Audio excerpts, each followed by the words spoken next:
Hello friend अस्सलामु आलैकुम। आज अन्य एटा भिडिओ লৈ আহিছো আপোনালোকৰ মাজত। আজি মই হাঁহ বনাম। হাঁহটো চাগে ঠাণ্ডা দিনৰ সবৰে প্ৰিয় হয় আৰু ভালো লাগে।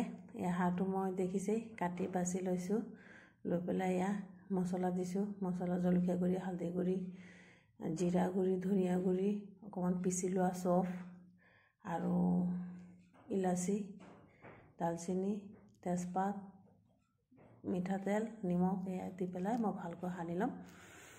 সানি লৈ পেলাই ভালকৈ সানি পুটুকে বহাইছো। সানি লৈ পেলাই মই আজি এইখিনি চৌকাত বহাম। চাব আপোনালোকে মই কেনেকৈ বনাও। কমেন্ট কৰিব, ভাল হ'লেও কৰিব, বেয়া হ'লেও কৰিব, ক'বচোন কেনেকুৱা হয়। এই পিঁয়াজখিনিও দি দিছো মই ওপৰতে।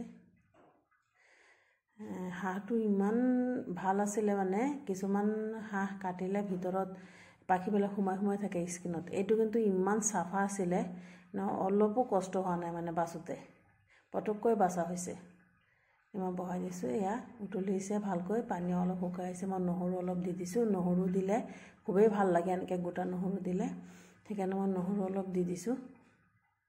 এয়া হৈয়ে গ'ল। চৌকাতটো আৰু সোনকালে হয় আৰু চৌকাত বনোৱা টেষ্টটো হয়, সেইকাৰণে মই চৌকাতে বনাইছো।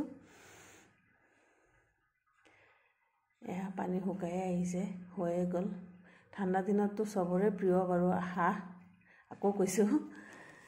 এয়া মোৰ হৈ গ'ল। হাঁহ বনোৱা কেনেকুৱা